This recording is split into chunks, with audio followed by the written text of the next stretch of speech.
आज नागपूर अधिवेशनाचा तिसरा दिवस असून विरोधक अधिवेशनाच्या कमी कालावधीपासून तर अनेक महत्त्वाच्या विषयावर सरकारला धारेवर धरते। यातच आमदार रोहित पवार यांनी महाराष्ट्र राज्य गुन्हेगारीत कसा पुढे वाढत चाललाय आणि सरकार यावर काय करतंय यासह मानव वन्यजीव संघर्ष तसेच शेतकरी आदी अनेक विषयांवर सरकारवर आक्रमक आहेत। काय बोलले रोहित पवार सविस्तर बघूयात। रोशन लाव लवकर।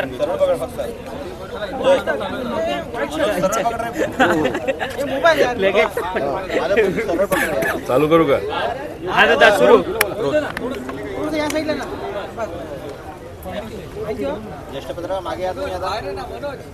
नागपूरमध्ये अधिवेशन जे सुरू आहे, खरं तर हे 3 आठवड्याचं अधिवेशन पाहिजे होतं, ज्याच्यामध्ये महाराष्ट्राचे ते विषय तर आपण घ्यायलाच पाहिजे होते, पण सगळ्यात प्रामुख्याने विदर्भाचे मुद्दे हे या अधिवेशनामध्ये चर्चेत यायला पाहिजे होते।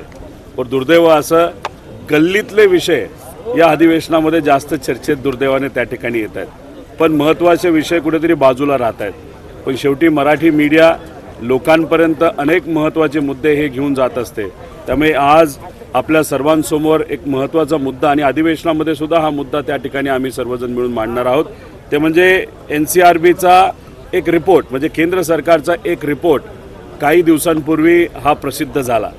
हा खरं तर क्राईम रेट राज्यांमध्ये काय लेवलला आहे या बाबतीतचा हा रिपोर्ट असतो।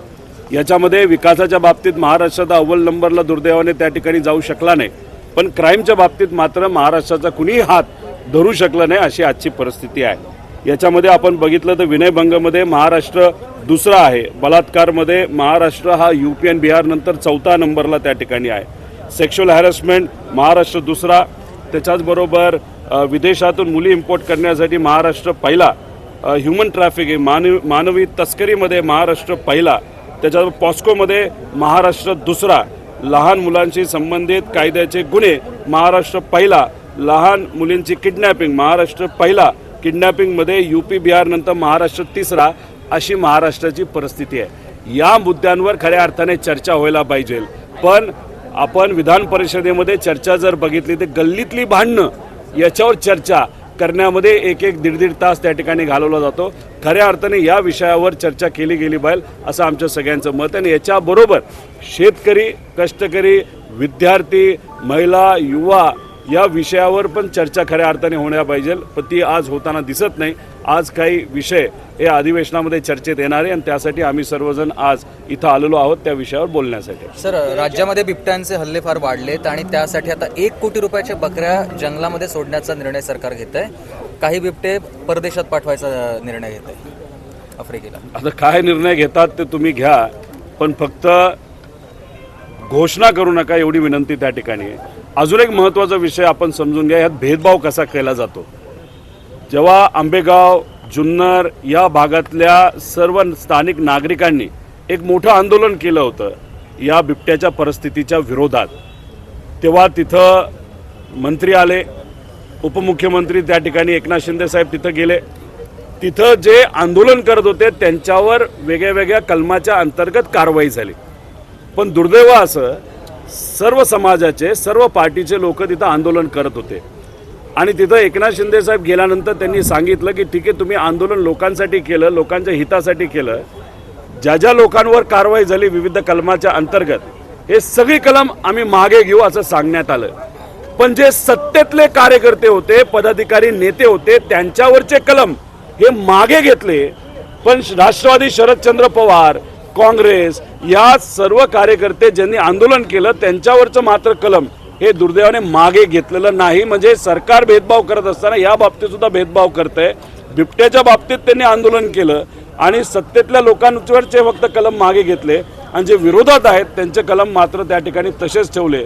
आता राहिला प्रश्न बकऱ्या आणि शेळ्या ज्या घेतलेल्या आहेत, ज्या जंगलात सोडायच्या आहेत, ते सोडून काय होणार आहे हे आपल्याला बघावं लागेल, पण उगाच काहीतरी बोलून विषय सुटत नसतो। याला सायंटिफिक एक सोल्युशन आणणं फार महत्त्वाचं आहे। ते सायंटिफिक सोल्युशनवर खऱ्या अर्थाने चर्चा होण्याची जरूरत आहे, पण ते न होता आम्ही बिबटे धरू, ते भारताच्या बाहेर नेऊ। जसं आपण चित्ते आफ्रिकेतून इथं आणले, तसे कदाचित हे बिबटे दुसरीकडे कुठेतरी घेऊन जाणार आहेत। सांगा तरी कुठल्या देशात घेऊन जाणार आहे, मग त्या देशाचं अप्रुव्हल आहे का, त्या बाबतीत त्यांनी काही परवानगी दिली आहे का, कुठंतरी या सर्व विषयावर सायंटिफिक सोल्युशन आणण्याची जरूरत आहे. पण हे सरकार सायंटिफिक पद्धतीने न चालता फक्त मोघम पद्धतीने चालतं असं आमचं सगळ्यांचं म्हणणं आहे. महानगरपालिकेच्या प्रकरणामध्ये अंजली दमाने यांनी वेगळे पुरावे समोर आणले. त्याच्यामध्ये जमीन मुलवा जमीन प्रकरणामध्ये नवीन पुरावे समोर येत आहेत आणि त्याच्यात थेट अजितदादांचा डोळा होता जमिनीवरती. दमानियांनी समजा जर मुद्दे त्या ठिकाणी आणले असतील, त्याची सखोल चौकशी ही सरकारच्या माध्यमातून त्या ठिकाणी होणं महत्त्वाचं आहे. फक्त मला एक कळत नाही, भ्रष्टाचार सर्वच पक्ष त्या ठिकाणी करतात, पण मुद्दे पुढे येत असताना भाजप सोडून मात्र मुद्दे सगळ्यांचेच पुढे येतात. सामाजिक कार्यकर्त्यांना मला विनंती आहे, हे सरकारच भ्रष्ट आहे. मग मुख्यमंत्र्यांपासून पर सर्व मंत्र्यांपर्यंत हे जे काही कार्यालय असतील या सगळ्यांचा फार चुकीच्या पद्धतीचा व्यवहार या राज्यामध्ये त्या ठिकाणी सुरू आहे. त्यामुळे मुद्दे पुढे येत असताना हायकमांड कुठलं आहे हे आम्हाला तरी त्या ठिकाणी सांगता येत नाही, पण कुठंतरी त्यांच्याच मित्रपक्षाचे म्हणजे भाजपच्याच मित्रपक्षाचे विषय पुढे येतात. जे कुठले असतील पुरावे असतील तर शहानिशा होणं महत्त्वाचं आहे. पण आमचं मत आहे, नागरिकांचं मत आहे, सामाजिक कार्यकर्त्यांनी काम करत असताना भेदभाव न करता सर्वच पक्षांचे भ्रष्टाचाराचे मुद्दे पुढे घेऊन आणले पाहिजे आणि त्याच्यावर सखोल चौकशी झाली पाहिजे. त्या जर सर्व पक्षाचे मुद्दे घेऊन आंदोलन करायला तयार असतील तर आम्ही सुद्धा त्यांच्याबरोबर राहून महाराष्ट्र हितासाठी आंदोलन त्या ठिकाणी करू. मुंबई महानगरपालिकेच्या निवडणुकीमध्ये भाजप आणि शिवसेनेची युती होताना पाहायला मिळणार आहे, परंतु त्या युतीमध्ये राष्ट्रवादी काँग्रेस पक्ष नसणार आहे, कारण की नवाब मलिक यांचा मुद्दा समोर घेत भाजपने ही हरकत जी आहे ती मांडलेली होती. 2 दिवसा अगोदर मुख्यमंत्री आणि उपमुख्यमंत्र्यांमध्ये या सगळ्या संदर्भात चर्चा सुद्धा झालेली असल्याचं पाहायला मिळतं. कुठेतरी अजित पवारांना एकाकी महायुतीमध्ये पाडलं जातंय. आज अजितदादांना एकटं पाडलं जात असावं, उद्या जाऊन एकनाथ शिंदे साहेबांना एकटं पाडलं जाईल. मुंबई महानगरपालिकेचं इलेक्शन झाल्यानंतर आकडेवारी ही बघितली जाईल. त्याच्यामध्ये समजा एकनाथ शिंदे साहेबांची आकडेवारी योग्य नसेल आणि एक हाती सत्ता जर भाजपची आली तर दुसऱ्या दिवशी एकनाथ शिंदे साहेबांच्या पक्षाला वाऱ्यावर सोडलं जाईल. फक्त मुंबई महानगरपालिकेचं इलेक्शन असल्यामुळेच एकनाथ शिंदे साहेबांना अजूनपर्यंत हात त्या ठिकाणी लावला गेला नाही. नवी मुंबईमध्ये जो भ्रष्टाचार झाला सिरसाटांकडनं 5,000 कोटी रुपयाचा, याचे सर्व पुरावे मी दिले होते. पण कुठेतरी आमच्या ऐकण्यात असं येतंय मुंबई महानगरपालिकेचं इलेक्शन होऊ द्या, काय परिस्थिती आपण बघूया आणि नंतर मग शिरसाटांवर तिथं कारवाई करायची का नाही करायची या बाबतीतला सरकार निर्णय घेणार आहे. म्हणजे भ्रष्टाचार करणाऱ्या लोकांवर सुद्धा इलेक्शनची परिस्थिती बघून कारवाई करायची का नाही करायची हे ठरवलं जाईल. पण एक तुम्हाला सांगतो, 2028 पर्यंत यांचा उपयोग आहे, तोपर्यंत उपयोग हे भाजप करून घेईल. त्यानंतर यांच्यातलेच बरेचसे आमदार भाजपमध्ये प्रवेश करतील आणि 2029 लोकसभेला तिथं भाजप विरुद्ध सर्व इतर पक्ष अशी ही निवडणूक होण्याची शक्यता आहे. दादा शिंदे आणि फडणवीसांमध्ये नाराजी असल्याची चर्चा होती काल.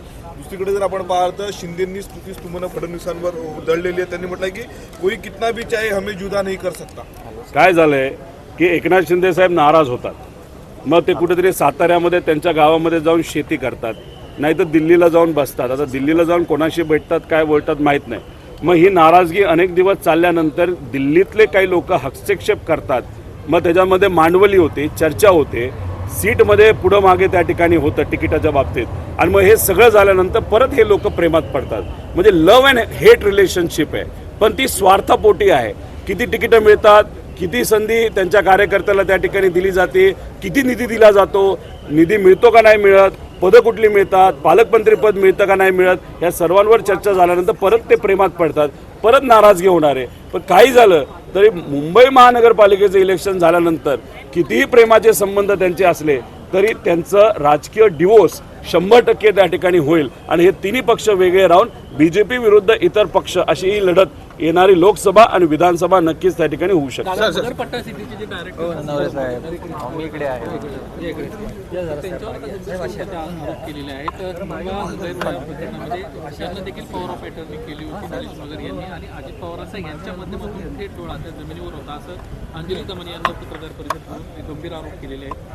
हे बघा, एक विषय, मगर जो परिवार आहे म्हणजे माझे सासरे असतील नाही तर त्यांचा सगळा परिवार असेल, त्यांनी या जगाला या देशाला दाखवून दिलं की शेतकऱ्याची जमीन विकत न घेता शेतकऱ्याला आपण डायरेक्टर कसं बनवू शकतो, शेतकऱ्याला भागीदार कसं बनवू शकतो, आणि हा जो मॉडेल आहे हा फक्त काय महाराष्ट्रात चर्चेत नाही, हा पंतप्रधान मोदी साहेबांनी सुद्धा या मॉडेलची स्तुती केलेली आहे, इतर राज्यांच्या मुख्यमंत्र्यांनी स्तुती केलेली आहे.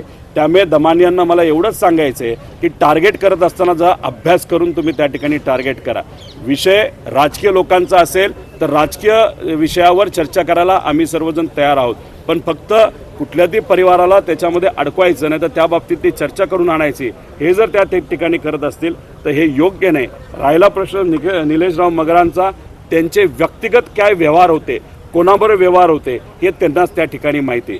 त्यामुळे कुणीतरी कुठल्या तरी कंपनीमध्ये डिरेक्टर आहे आणि त्यांनी जर व्यक्तिगत जीवनामध्ये कुठली तरी त्या ठिकाणी काही डील केला असेल नाही तर कॉन्ट्रॅक्ट केला असेल तो त्यांचा व्यक्तिगत विषय असू शकतो. त्यामुळे पुरावे असल्याशिवाय त्या ठिकाणी कुठेही बोलू नये. आणि दमानिया मॅडमला मला एवढंच सांगायचं आहे की तुम्ही बोलत असताना थोडं स्पष्टपणे बोलणं फार महत्त्वाचं आहे. उगाच अस्पष्ट बोलत असताना कुठल्या तरी कंपनीचं नाव त्या ठिकाणी खराब होत असेल नाही तर काही लोकांची चांगली प्रतिष्ठा खराब होत असेल तर हे कोणालाही त्या ठिकाणी पटणार नाही. राजकीय टीका टिप्पणी करत असताना स्पष्ट बोलणं अतिशय महत्त्वाचं आहे. निलेश मगर व्यक्तिगत त्यांच्याबद्दल तुम्ही बोलत असाल तर त्यांच्याबद्दलच तुम्ही त्या ठिकाणी बोलावं, उगाच दुसऱ्या कंपनीला याच्यामध्ये उडलं जाऊ नये असं आमचं सगळ्यांचं मत आहे. सातत्याने ज्या काही आरोप करतात आहेत त्या काही स्पेसिफिक पद्धतीने आरोप करताना पाहायला मिळतात आहेत का? कारण की अजित पवार आणि पवार कुटुंबियांना सातत्यानं टार्गेट होताना पाहायला मिळतात. आजपर्यंत तुम्ही बघितलंय का की दमानिया मॅडमनी कधी भाजपवर बोललेलं, त्यांना कुठून तरी आदेश येतो त्या सामाजिक कार्य. लोकवाहिनी मीडियाकरिता अविनाश तोतळे, नागपूर.